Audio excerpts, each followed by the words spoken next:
fait bien longtemps que j'ai plus fait de vidéo. Je suis très contente d'en refaire une ce soir. Et c'est une review qu'on m'a demandé de faire sur un oracle dont j'ai pris une photo pour remettre sur mon nouveau site internet. Dont vous trouverez d'ailleurs l'adresse en dessous de la vidéo. Et en fait, quelqu'un m'a demandé « Oh, il est magnifique cet oracle, est-ce que tu veux bien faire une review dessus, me dire où le trouver et qui en est l'auteur ?» Alors voilà, donc c'est le Rune Card. Voilà. Et c'est un oracle de Tony Linsel. Alors, c'est un oracle qui est...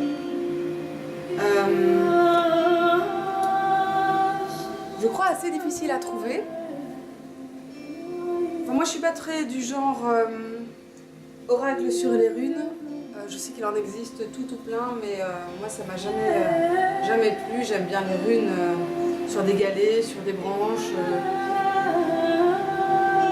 sur des coquillages même si on veut, mais pas sur des cartes. Je sais pas, ça me parle pas, ça me plaît pas. Enfin, en tout cas, celui-là, je l'ai trouvé sur eBay et il y avait, je crois, seulement 2 lames en photo sur l'annonce. Et tout de suite, j'ai flashé et donc je l'ai acheté. C'était un collectionneur belge à l'époque qui se défaisait de sa collection, donc je lui ai acheté pas mal de tarots. Et c'est comme ça d'ailleurs que j'ai pu acquérir plusieurs tarots qui sont très rares et très difficiles à trouver pour un prix dérisoire, et notamment ce jeu-ci. C'était il y a quand même pas mal d'années. Alors là, le derrière de la boîte, si vous voulez faire pause pour le lire. Et donc c'est un jeu qui a été publié en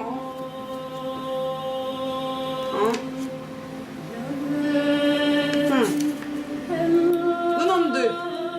Voilà, donc ça fait 22 ans. Je vais diminuer un petit peu la musique. Voilà. Donc ça fait 22 ans qu'il a été publié ce jeu. Donc le fait qu'il soit difficile à trouver, celui qui le trouve, gros coup de bol pour lui. Alors, c'est aussi un jeu dont il est très difficile de trouver des images sur internet. Donc voilà, je vais vous le présenter en entier. Donc le jeu arrive dans une boîte comme ça, toute noire. C'est un jeu en noir et blanc. La mienne est assez abîmée parce que je l'ai eu comme ça. Pourtant j'en ai pris soin, mais je l'ai eu un petit peu abîmée. Donc il y a un petit livret fourni dans la boîte. Et c'est un livret qui est franchement bien foutu. Enfin, honnêtement, ça fait des années que je l'ai lu, mais je me souviens qu'à l'époque, je l'avais trouvé franchement intéressant. Et ouais, enfin, loin des clichés.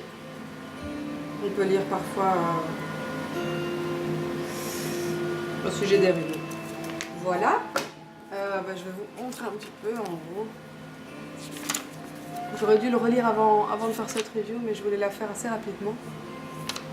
Voilà, introduction.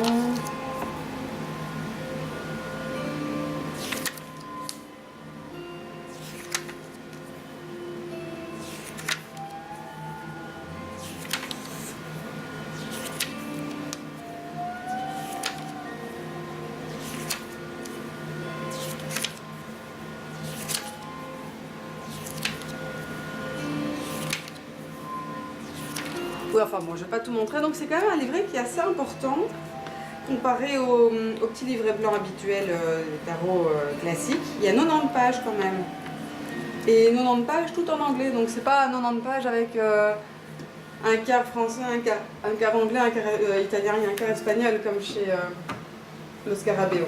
Alors, donc ensuite on a les cartes des runes. Donc ce sont des cartes qui sont évidemment non numérotées. Et il y a à chaque fois sur la carte le symbole de la rune, mais il n'est pas central. Il est vraiment, comment dire, diffus, si je puis dire, dans la scène. Et il faut bien observer pour pouvoir le trouver. Comme ici. Voilà. Mais j'adore les images en noir et blanc, je les trouve tellement belles. Alors c'est un jeu dont je me sers quand même assez peu parce que comme je le disais, les runes je les aime bien enfin, en utilisant mes galets ou mes bouts de bois que j'ai pu regarder. Donc ce jeu-là, je m'en sers assez peu, je m'en sers comme d'un oracle évidemment, comme des runes, et donc je tire en général une lame à la fin d'un tirage ou plusieurs à la fin d'un tirage, mais je ne vais pas faire un tirage uniquement avec ces lames-là. Dans ce cas-là, si j'ai envie de faire un tirage runique, alors j'utilise mes runes. Voilà. Donc, un petit zoom pour voir les lames avec plus de détails. Voilà, alors, je me réinstalle. Donc je vais vous montrer les... Oups, j'ai la musique. Voilà. Je vais vous montrer les lames une par une. Donc vous voyez à chaque fois en dessous de l'image ce que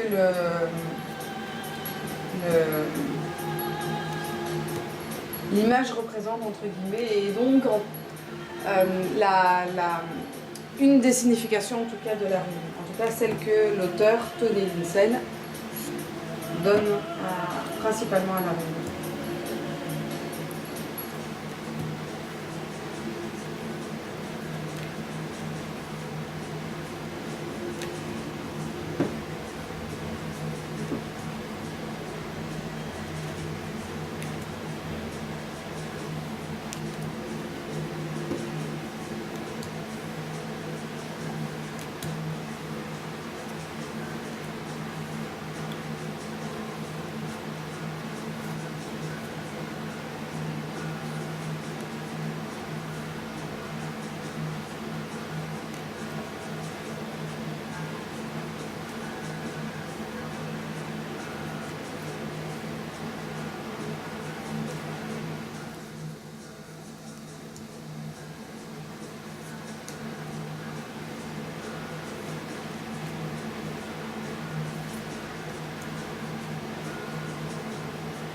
Il y a aussi une carte pour Weird, bien que ce soit une rune très controversée, que moi d'ailleurs je n'utilise pas.